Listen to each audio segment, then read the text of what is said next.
I'm Vin. I'm Sori. That's Booby. And Jelpy and Ghosty. What are we listening to? Are you serious? Oh, I don't have it. I don't have it up because I already told you. Dismember. Are you going around self-righteously? No, that's because I was still working. Mm-hmm. This is Dismember-Override of the Overture. Remember when we used to like bicker in the show, like whenever, like now, and then people would be like, I didn't come here to see you.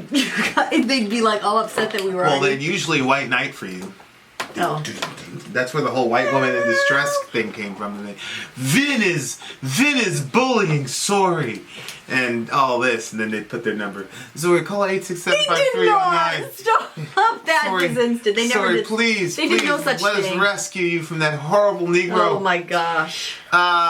This is Dismember-Override of the Overture. This is interesting. Which group is this? The Extreme Underground. Tell the beautiful people how they can be part. So, this is something that we do on Patreon. So you jump onto Patreon, and actually the lowest tier is $1. So you can jump onto the $1 tier, and then you're going to get a link that's going to show you where our Discord people hang out. And then you jump into a team of other people that are like-minded, and they want to hear the same songs get reacted to. And then you guys kind of like work together to get songs onto our list of reactions. So that's what this group, the Extreme Underground, did, and that's why we're listening to Dismember. So if you too want to be a part of that, dear listener, the way in is $1. $1 at the gate on Patreon. It sounds so silly. I think I'm going to shoot a video for the $5 and up people. We're trying to, you know, we're listening to feedback from our patrons, so we're doing everything we can to spice the thing up for you guys and all that jazz. It's getting more spicy, that's for sure. Yeah, it'll get Vin more went spicy. on there and slandered me. I didn't slander you. True. It was absolutely true. No, that's cut not me a piece why. Of that. Cut me a piece of that. I will cut you a piece. Is any of that going to be left by the time for my poppers? No. I need those for the poppers. No. Babe. I'm serious. Yeah. Don't need any more. Don't tell me. I'm. Stop it. Stop it. I eat one meal a day, man. What the fuck? Oh, you should let me get that. I can. You're so rude. When I shut off the camera, he said, when you're a fat bastard like you. That's what he said. So, that's what you guys missed out on. Let's go. Let's listen to this song. All right, I'm starting it. Vin, are you coming? All right. Override the Overture. Are we going to listen to it now? As soon as you put your headphones on. Okay. Welcome to our channel. Go.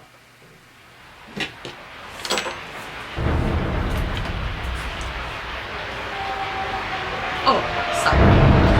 Go. Comedy of errors. You can't make any mistakes around here.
this band is probably one of those foundational bands for a genre type of thing.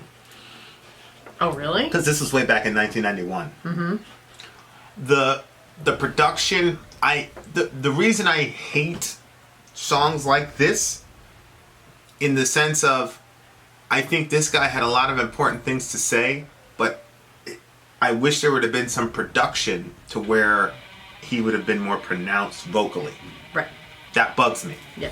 But, on the other hand, I love songs like this because of the tremolo. I love tremolo picking. I always will.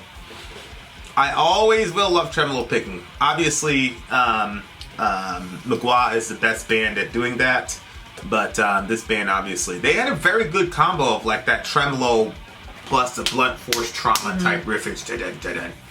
I like that part. Where was it? Around minute like 2 or something. I don't know if you know which part I'm talking about. Dude. That's tremolo picking. Was that it? Yeah, that's the tremolo.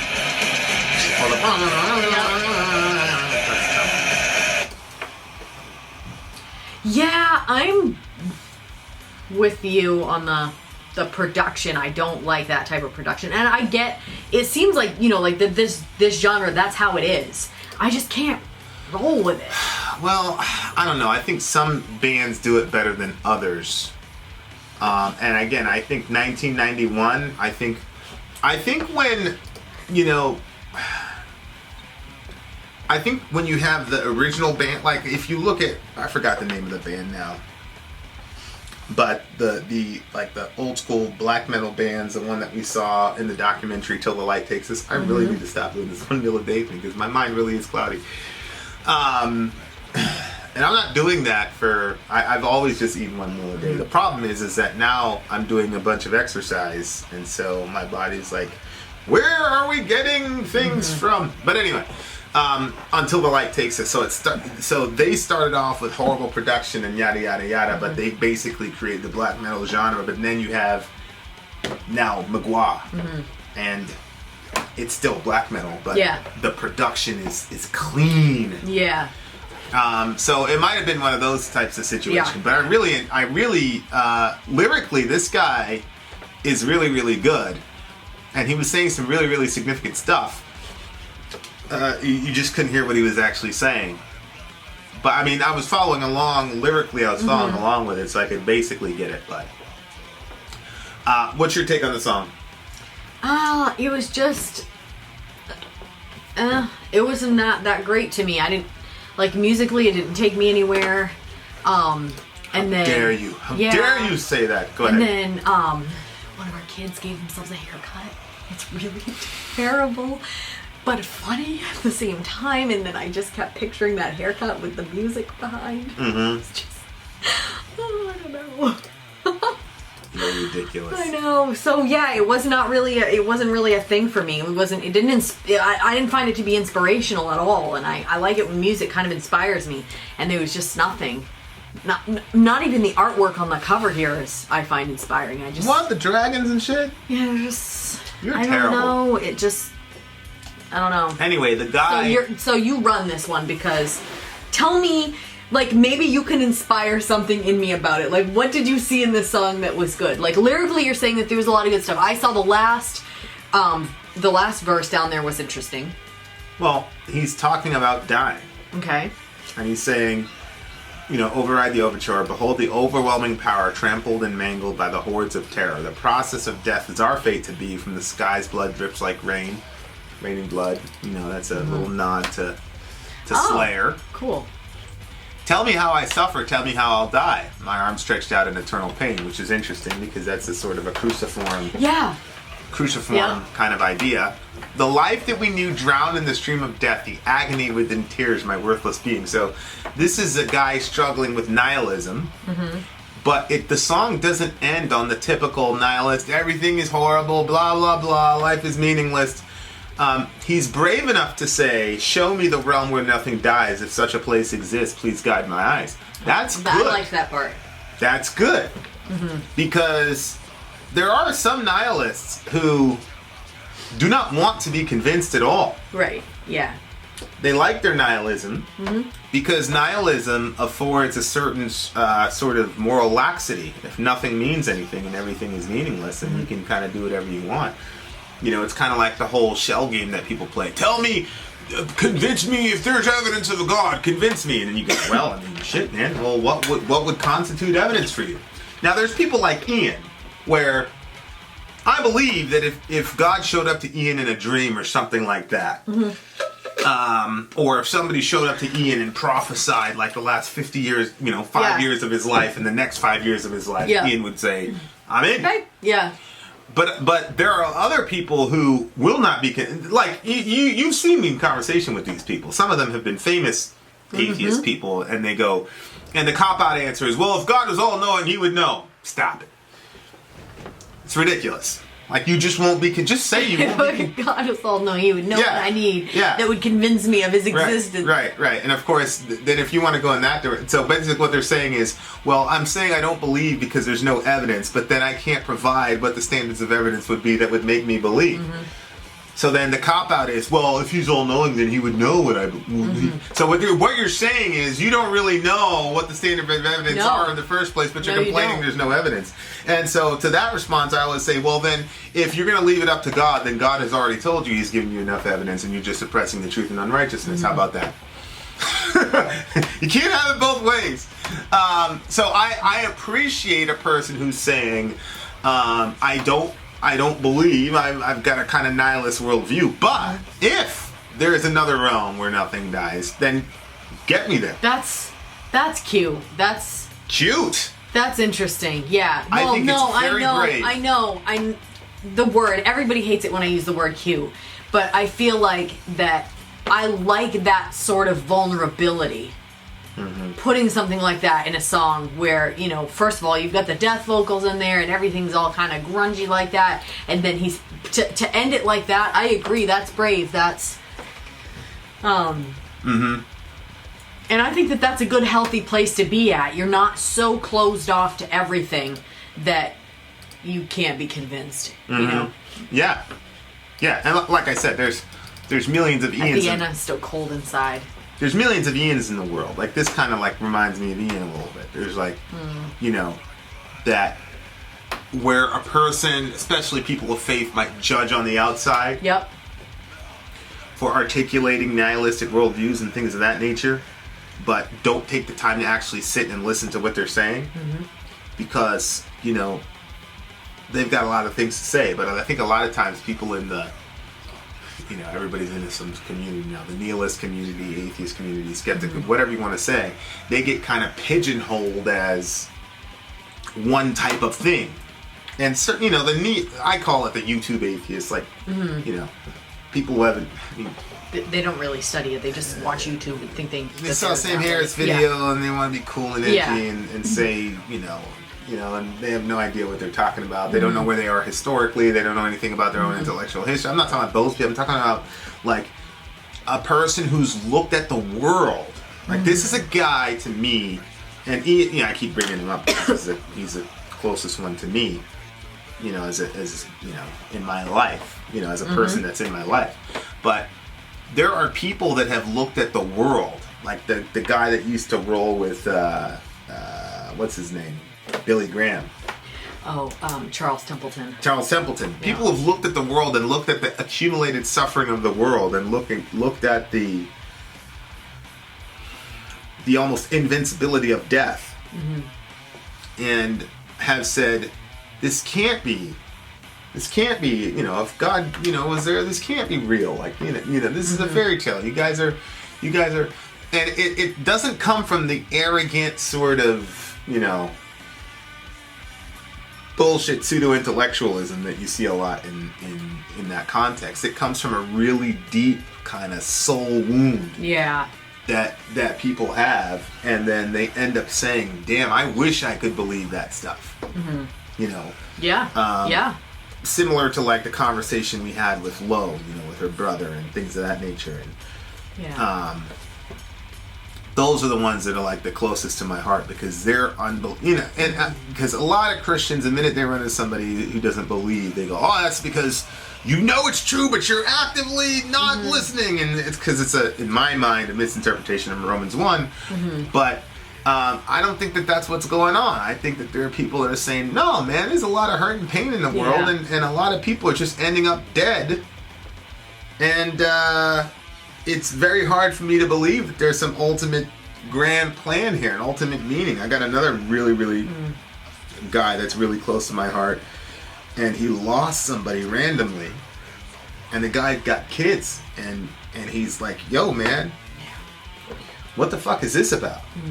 And again, like, he's not, he's like kind of agnostic-ish or whatever, but he's not one of these, again, he's not one of these YouTube atheists. He's like, "Yo, man, the guy had kids, like, he's just kids wake up, they don't have a family, they don't have a dad anymore, the guy ends up dead for what reason? Like, what's those are legitimate questions.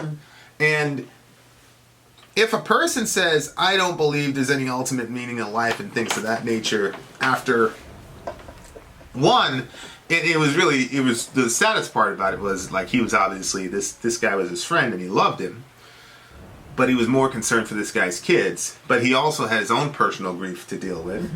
And then on top of that, that was 2 weeks removed from another chapter of suicide of people close, people that I love or whatever, that had recently happened. And then that happened on a Saturday, and then we got out of the gym, and then the Kobe thing happened, and a couple weeks later the thing with my buddy, my heart. Wow. Him and Ian are like very like, it's my heart, and they're hurt. It's bad. I'm supposed to call him, but I've been avoiding it because I love the guy, and I knew he was in a lot of pain. So I was like, man, I'm just gonna pray for the big homie, because I would be completely useless to him if we had a conversation at that point. But we'll talk soon, my brother. Trust me. I just want to be of like some use to you when we actually have the discussion. But FYI, there's gonna be no like prepackaged simple Christianese answer for you, buddy. But I'll just share my experiences with you, and that'll be that. But so stuff like that really gets to me when somebody is,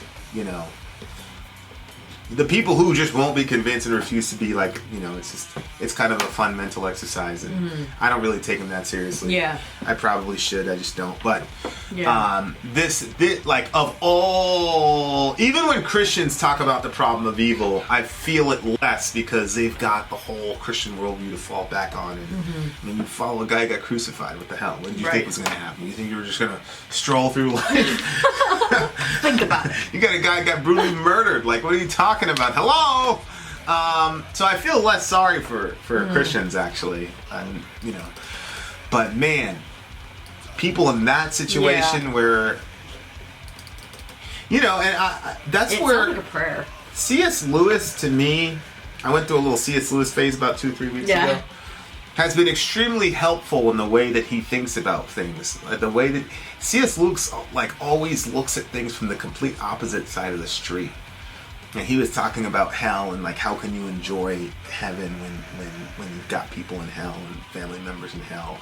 And in The Great Divorce, his answer was, the people in heaven are not going to be blackmailed by the chosen misery of the people in hell. And I thought that was like, yo, that's true. That's an interesting, because by the chosen misery. Yeah, well, he didn't use that phrase, I did. Oh! But the concept was Lewis. I love the way what you do with the words, Vin. The concept was absolutely Lewis. And so so that's that. I was like, whoa, that's a very, very good point, especially in Lewis's theology and in mine, that the people that are there choose to be there, and even if they could get out, they refuse to leave. Yeah. And so the point is, why should we be blackmailed from joy because you're choosing misery because you're so proud? I think that's a very, very good point. That was, wasn't it? It was called The Great Divorce. Great Divorce, yeah. That's when they were on the bus, and the people. That's so weird that person reached out to you and asked if you wanted that book when you just were reading it. Yeah, that's a good point. Yeah, what a coincidence. Oh, maybe So it's the sun. anyway, that's why this song like really got to me, because I was like, man, it just, you see faces of people. We've talked to so many people on their various journeys in faith and doubt and forwards and backwards and all the rest of it. So, there are categories of people that I have that are like close to my heart, and I think these are probably Muslims, and these people are probably the closest people to my heart. My own people, though, are not very close to my heart. I should probably. I'm talking about Christian. I'm not talking about my my ancestry, obviously. But it's so strange. It's such a strange person. Weird.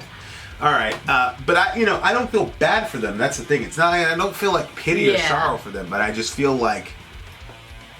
I feel like if God didn't snatch me from birth, like I felt like God was there in the hospital at my delivery. Like that's how. And I feel like if that's where I would be, like that would be my tribe, 100%. It's just I've experienced too much to. Right. I've just seen too much and experienced too much to ever be there. But if I didn't, if for whatever reason, and I don't know why God, that to me is like the greatest problem of evil question that I've ever had. It's not. Well, yeah. I mean, that is a tough one. It's not why do people die. It's not that. It's, I understand people like Matt Dillahunty or whatever, but like people like Lowe, people like Ian, like why?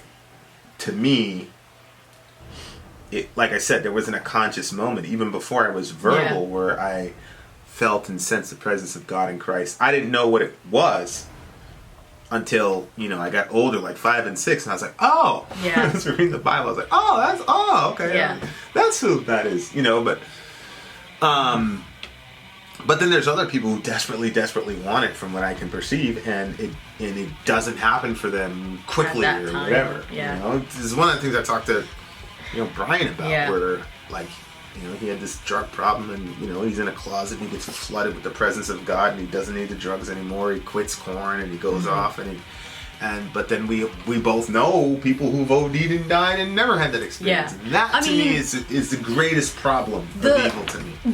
The question of people that have desired God for a while and don't have it, and then the people that have just from the moment that you were born. That's something that I used to think about, and I actually, believe it or not, was envious of people that didn't know God from the second that they were born, because it's like, I had a bike before I knew I was going to need a bike, you know what I mean? Like, so the wanting, like when you want something for a long time and then all of a sudden you get it, like that's crazy, like that feeling of like, oh my gosh. And like I would see people that when they became a Christian, they were like blown away that Jesus had forgiven them for their sins, and like they were in their 20s or 30s or 40s or 50s and they were reading the Bible for the first time, and like those moments when everything was just like to them, like them finding verses that we've read and heard since we were babies, you know what I mean, like, and then seeing the excitement in them as they experience it with like a fully formed brain, you know what I mean? Like we were kids when we were, so it's like cool to actually, how people will watch our reaction videos because they want to kind of like live vicariously through us experiencing the song for the first time. That's what I do when there are people that are new to the Bible and they're like the excitement of, we've been blessed to run into a lot of new Christians and see like real basic stuff. Oh, it says I'm a new creation. It's like I've remembered and forgotten that verse millions of times. I know. There was one specific verse that somebody found in 1 Peter one time that she was just. We were part of a church where you could just get up and talk. So like, the preacher wasn't like, "Oh, I'm the only one that can talk." Like they set aside like a specific amount of time, to where people could talk. So this girl was like 2 weeks old or something like that. She got up there and she shared. I'm gonna have to go in the archive. I don't think we didn't record at those parts, so no. We only recorded for the stupid ass preacher when he would get up there and speak. But Yeah, that's the only one that's important. Wow. Why didn't the other things get recorded? I don't know. But they just wanted to hear from the preacher, and the preacher was doing that. But you can't be mad at them because there were no other churches that gave people space to do that. Yeah, I mean, they could have clipped it and put it at the end of the sermon, like so that way when people are loading it up, they just want to hear the sermon. They can. Doesn't matter now. But anyway, she found something in 1 Peter that I had read a million times. Mm-hmm. But the way that it hit her and the way that she talked about it was like the most amazing thing I had heard that entire year. Yep. And I'm kicking myself that I forgot it. But yeah, I understand that part of like discovering it for the first time. But at the same time, like I would never want to be in a desert begging for water. Right. Yeah. I'm very happy that I've always had it. And that's why I say like that to me is like the greatest problem of evil. Not why do sinful things happen? Why do people kill each other? Why was there slavery? Why is there abortion? Like that's completely reconciled in my mind. But why are there people that, from my perception, genuinely would walk with God, but God doesn't reveal himself to those people? And then you have other people who seem completely disinterested in God. They get it's so weird. And then boom, they get radically converted and have these undeniable moments and experiences with God when they weren't looking for him at all. Yeah. Or like people or even worse, people who did have experiences with God and then tried like mad to get away from God, which was me for 4 or 5 years of my life. Did everything I possibly could, and he was like Jason. Like a little white girl running from Jason in the woods. I never saw that. I can imagine. Yes, I'm safe. You turn around, he's right there. It was like that. Like, yeah. But then I got other people who were like, in my mind, desperately searching for him, can't find him. And then you got me who knew better and threw the whole thing away and was running like mad. And boom, there's Jason. You know what I mean? Yeah. Like, so that to me is that's a problem. Is a mystery that I don't think that there's not even like any like ready-made apologetic answers for that thing, because it's just they're just horrible people. That's how they do it. They just demonize the people and say they aren't really looking for God. Well, yeah, because the way that I grew up in the theology that we had, that couldn't even be a question. Right. Because let's not take these people seriously. You know what I mean? Like they say that they're not playing the games like the other people are doing. They're genuinely saying that. I'm going to take what they say at face value. Mm-hmm. But anyway, so I appreciated what this guy was saying lyrically, because I thought it's very, very brave to be a nihilist who says, but I wouldn't be, or I don't want to be. Right. I think that I think it's very hip and cool, especially when you're 19, you've got mascara, and it's very cool to be a nihilist, and people grow out of it. But there's some people who do not grow out of it. And I think it's a fearful thing to become one, but I also think it's a fearful thing to say, well, maybe there's something else. Mm-hmm. I think that's also scary. Yeah. So, kudos to him, because that's brave. It's a 5 for me. La ilaha illallah. 8.5. I bumped it up to a 5 because of your discussion on the lyrics, so kudos to you. 8.5. I don't need your kudos, woman. Vin out. Sori out. Gone. There's something wrong with you, Vin. Lots of things wrong with me. One of them is like 275 pounds sitting next to me. You are so rude.